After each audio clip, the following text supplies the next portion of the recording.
Hey, welcome friends to this free SEO course. There's gonna be a playlist for about probably more than 100 videos. Each time I'm gonna try to talk about a factor Google uses in order to put your website on their search engines. Before starting, SEO stands for search engine optimizations, and those are all the techniques and all the stuff we do in order to position our website on first page of Google. And there are other search engines like Bing.com, Yahoo.com, Yandex.com, and other search engines that are less known than Google. But here we're gonna need to know how Google works, how Google put your website or your page on their search engine in the first position. Let me show you, for example, this example. If you type free snapshot followers, you're gonna see that this page, which belongs to my websites, rank on first position. I exceeded some giants like Shopify. So how did I do to get there? This is the purpose of this SEO course. So all the factors that you're gonna learn from this course, and by the way, you don't need to be an SEO expert or a coder or a developer to do so, because normally some big part of SEO, you're gonna need to be a developer or a coder, mainly in the technical part, in the site speed part, okay? So, but I'm gonna try to make things easier for you so you can do it yourself, and this is gonna help you lower your marketing budget, because I know that paid ads, Google ads, Facebook ads, Instagram ads becomes now very expensive. So the first thing that we're gonna learn from this first episode is the domain name, because this is the first thing that you're gonna need to do when you start your business is the domain name. And I saw a lot of people making mistakes. So if you follow this tutorial, you're gonna have strong feet on the ground. So the first thing you're gonna need to know about domain name, the domain name needs to be short, not so long. It's gonna need to have at most 7 characters, okay? Because the longest the domain name, the hardest Google gonna put you on their first page. Second thing to do is to avoid special characters like hyphen, like underscore, like any other special character. So it's gonna need to be clear. Another thing is a psychological thing. Try to choose a domain name which is easily memorable. Like, for example, my business is Screw. Okay? It has no meaning, but is memorable. Amazon is memorable. eBay, Etsy, and take any other example. It's memorable to the ear of people.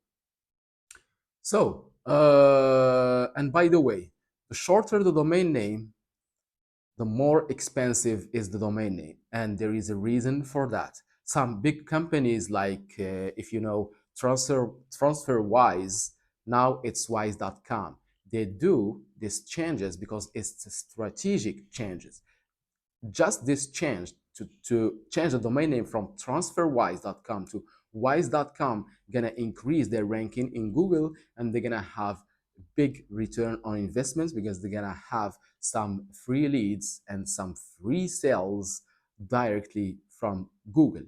So let's see a technical, or let's see a practical side. So the first thing first, when you're looking for domain name, you're gonna go to a website or domain name provider like namecheap.com. I'm gonna leave a link in the video description. You may have a discount. So now let's, for example, try to find a domain name for, let's say, for example, frog.com, because it's short. It has just 4 characters. This domain name is already taken. But let's see here. This is a premium, frog.org. It cost $53,000. This is what I said.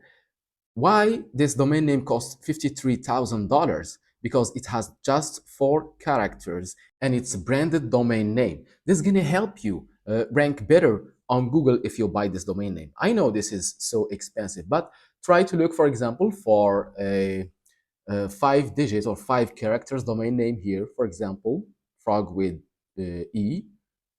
This is more expensive than before. So try to play with those characters here so you can find a domain name which has just small characters, which is simple to be memorable, which doesn't contain any hyphens or any special characters. because this is the first step that you're gonna need to have here to succeed in e-commerce, because this is the first thing that people are gonna see on here on the link bar or on Google.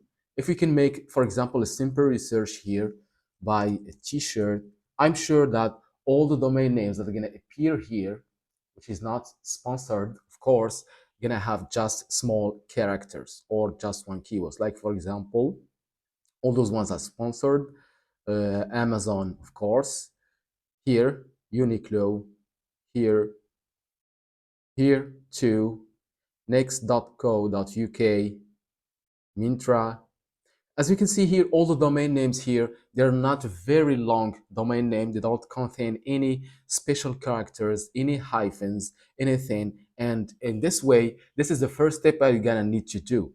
This is like having your high school degree. If you don't have your high school degree, you can't go to the college or to the university. So this is the first thing that you're gonna need to learn from this SEO course. I'm gonna try to put everything about SEO that you can do yourself without being a coder, without being a developer, because normally you're gonna need to be a developer to do so. For example, site speed or some technical stuff regarding SEO. But if you follow this tutorial, you're gonna master SEO, and it's gonna help you lower your marketing budget, because you're gonna need you're just gonna make it yourself without hiring people or without spending too much money on paid ads. So until the next episode, guys, I'm gonna talk about meta description and title description, or title tag, I mean, so you can have also a better ranking on Google. I'm gonna make some playlists here non-stop, so you're gonna learn everything about SEO without being a coder. Until the next episode, guys, cheers.